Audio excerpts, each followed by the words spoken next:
কাকে গ্রেফতার করা হয়নি, কাকে গ্রেফতার করা হচ্ছে না, এটা প্লিজ স্বরাষ্ট্র মন্ত্রণালয়, একজন স্বরাষ্ট্রমন্ত্রী আছেন, জিজ্ঞেস করবেন প্লিজ। জুলাই গণহত্যার যে বিচারটা যেটা আমরা শুরু করেছি, আমরা আগামী বিজয় দিবস গণহত্যাকারীদের শাস্তির রায় সেলিব্রেশনও করব। স্বরাষ্ট্রমন্ত্রীকে জিজ্ঞেস করবেন প্লিজ।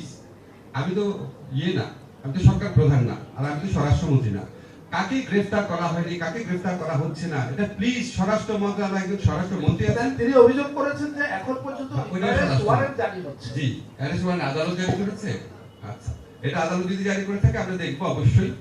আর গ্রেফতারগুলির ব্যাপারে আপনাদের একটু জানিয়ে রাখি, আমাদের স্বরাষ্ট্রমন্ত্রী আছেন, আমাদের স্বরাষ্ট্র মন্ত্রণালয়ের দায়িত্বে নিয়োজিত একজন প্রতিমন্ত্রী আছেন, আমাদের সিনিয়র একজন সচিব আছেন, আমাদের আইজিপি আছেন, আমাদের বিভিন্ন সংস্থার অনেক হেড আছেন।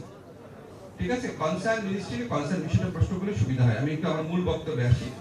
আমি তাজুলের সাথে যখন কথা হয়, তাজুল সবসময় বলে, তাজুল আমাদের মূল দায়িত্ব, আমি মনে করি আমাদের মূল দায়িত্ব হচ্ছে তিনটা: বিচার, সংস্কার, নির্বাচন।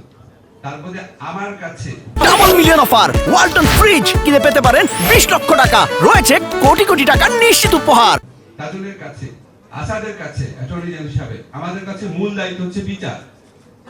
আমরা বিচার করতে বদ্ধপরিকর এবং এটা আমরা কতটা গুরুত্ব দিয়ে বিচার কার্য করার চেষ্টা করছি, এটা আপনারা দেখবেন কত দ্রুত সময়ে আমরা এই ট্রাইব্যুনালটা পুনর্গঠন করেছি। সবকিছু, বিচারক, প্রসিকিউশন, ইনভেস্টিগেশন, সবকিছু। এমনকি ভবন ছিল না, এই ভবনের নির্মাণ কাজ দ্রুত করার জন্য আমি এবং পূর্ত উপদেষ্টা 4 বার সশরীরে গিয়েছি ওখানে। আর ভাই কিছু করার নাই, যা করার সবই করছি। সেকেন্ড, যে আমি মনে করি এই সরকারের আমলে শুধু একটা গণহত্যা বা একটা আপনার মানবতা বিরোধী অপরাধ হয় নাই, জুলাই অগাস্ট কালে হয়েছে। যদি এই সরকার আমলে কমপক্ষে 4টা বড় ধরনের মানবতা বিরোধী অপরাধের ঘটনা ঘটেছে। একটা হচ্ছে জুলাই অগাস্ট হত্যাকাণ্ড, একটা হচ্ছে বিডিআর হত্যাকাণ্ড, একটা হচ্ছে শাপলা হত্যাকাণ্ড, আর একটা হচ্ছে ধারাবাহিক গুম এবং বিচার বহির্ভূত যে হত্যা, সেই বিচ্ছিন্নভাবে হলো। ওটার মধ্যে একটা মানে কনসার্টেড এফোর্ট এবং সুনির্দিষ্ট পরিকল্পনা ছিল। আমি আপনাদের বলতে চাই, আমাদের সরকার যতদিনই আছে, এই 4টা বড় ধরনের গণহত্যা বিচারের জন্য যত রকম প্রচেষ্টা দরকার আমরা অবশ্যই গ্রহণ করব।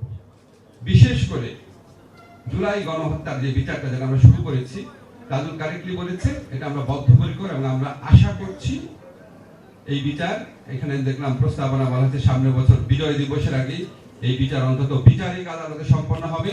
আমরা আগামী বিজয় দিবস গণহত্যাকারীদের শাস্তির রায় সেলিব্রেশনও করব এবং অন্যান্য সাকসেস উদযাপন করতে পারবো আশা করছি।